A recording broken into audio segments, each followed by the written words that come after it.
안녕하십니까 교수님, 박우림입니다. 먼저 동작 과정을 보여드린 후에 프로그램이 전반적으로 어떻게 구성이 되어 있는지 약간만 설명을 드리도록 하겠습니다. 먼저 저는 헤더 파일은 이렇게 4개, 그리고 소스 코드는 이렇게 구성을 해 두었습니다. VS 코드에서 코딩을 했고 컴파일도 여기서 진행을 했습니다. 이렇게 컴파일이 돼서 메인.점 실행 파일이 생기면 터미널로 이동해서 실행을 했습니다. 실행을 하면은 이처럼 첫 화면이 뜨고 여기서 파일 이름을 선택하게끔 했습니다. 파일이 없을 경우에는 생성됩니다. 현재 저장되어 있는 환경 변수들입니다. 추가로 입력해 보겠습니다.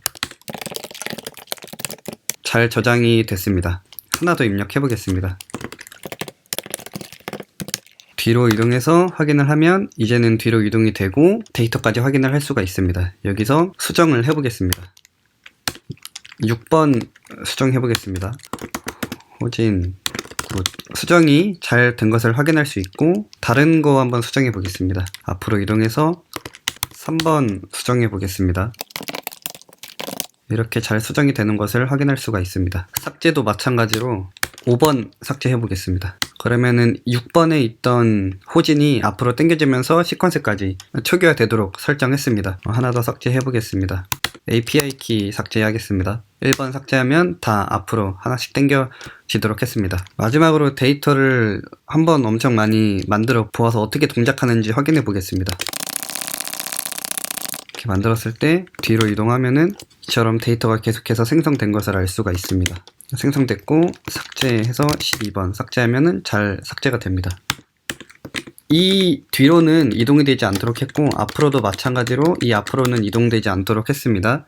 종료 누르면 정상적으로 프로그램이 잘 종료가 됩니다. 프로그램 동작은 이렇게 됐고 전체적으로 어떻게 구성을 했는지는 살짝만 말씀을 드리겠습니다.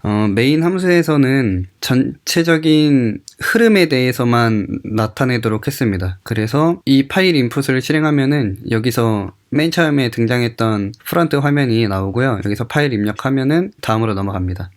그리고 이제 초기 출력문은 여기서 출력이 되게끔 했습니다. 여기서 조회하는 데이터는 read param이라는 함수를 실행함으로써 동작하도록 했습니다.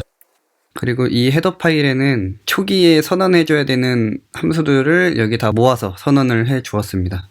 이 함수의 흐름대로 보았을 때 write param 함수부터 보면은 이 init 헤더에는 그 초기 설정에 필요한 헤더들을 모아뒀고 이 environment parameter struct라 그래서 이 환경 변수의 구조체를 여기서 선언을 해줬습니다. 환경 변수에서는 시퀀스랑 키 파라미터랑 밸류 파라미터 값만 정의를 해 두었고 여기서 env param이라는 변수로 선언을 해 주었습니다. 이 해당 if문에서 생성되는 데이터마다 인덱스에 맞춰서 시퀀스가 부여되도록 설정을 해주게 됩니다. 여기서 set로 되어 있네요. 세트로 되면 안 되는데. 네. 근데 여기서 세트로 했는데 잘 동작했던 이유는 이 어펜드 때문인 것 같습니다. 이 어펜드 때문에 뒤에서 계속 추가할 수 있었던 것 같습니다. 파일의 끝으로 이동해서 데이터를 쓰도록 했고, 그리고 시스템 클리어해서 터미널을 깨끗이 비우도록 했습니다. 그리고 그 다음으로 에디트 파라미터 보면은 마찬가지로 헤더 파일 정의해 주었고요. 선언해 주었고, 이 while문에서 정상 입력될 때까지 계속해서 시퀀스 변수를 받게 됩니다. 그 시퀀스 변수에 따라서 해당 위치에 존재하는 레코드를 수정하도록 해 주었습니다. 수정할 시퀀스로 다시 이동해서 write 하도록 했습니다. 그리고 다음에는 delete 파라미터 보겠습니다. 델리트 파라미터에서는 헤더 파일이 하나가 더 있는데 이 헤더 파일은 델리트 파라미터가 워낙 이게 소스가 길어지다 보니까 추가적으로 함수 3개를 더 만들어 주었습니다. 그것에 대한 선언입니다. 선언을 여기서 한 번에 모아줬고 파일의 흐름은 사실 원래는 1, 2, 3, 4라고 이렇게 데이터가 있을 때 2를 지우면은 뒤에 있는 3, 4 데이터가 앞으로 당겨오게끔 하려고 했었는데 잘 동작하지가 않아가지고 아예 카피해서 그 카피된 데이터를 다시 이 FD에 새로 쓰도록 했습니다. 그래서 밑에서 보면은 이 FD를 클로즈했다가 다시 한번 여는데 그때는 트렁크로 엽니다. 기존에 있던 데이터를 다 지워서 열도록 했습니다. 그래서 카피를 했다가 다시 한번 카피를 하는 동작이 이루어지도록 했습니다. 여기서 생성했던 카피 파일은 다시 RM 카피해서 지워주게 되고요.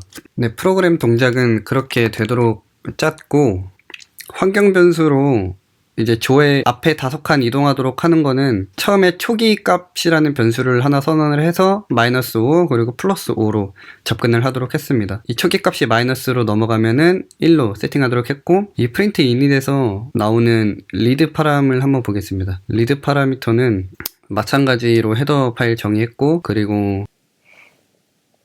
이 포문에서 레코드 5개를 터미널로 출력해주게 되는데, 여기서 레코드를 읽고 이 init 밸류 값에 따라서 그 레코드 이 리드 데이터가 달라지게 됩니다. 그래서 그 리드 데이터, 읽어지는 데이터들을 줄 단위로 출력하게 했고요. 그 init 밸류가 1, 6, 11, 16 이렇게 5의 배수로 진행을 하게 되고, 또 데이터가 없을 때는 그 앞에 있는 값들을 출력하게끔 하려고 -5를 해줬습니다. 이거는 이 위에랑 동일합니다. 네, 이렇게 동작하게끔 구성을 했습니다. 그 VS 코드에서 컴파일 같은 경우는 제가 이 JSON 파일들 수정하면서 했습니다. GCC로 컴파일 하게끔 해줬습니다. 이건 말고는 별다른 사항은 없는 것 같습니다. 항상 좋은 강의 올려주셔서 감사드립니다. 이상으로 과제 설명은 마치도록 하겠습니다. 감사합니다.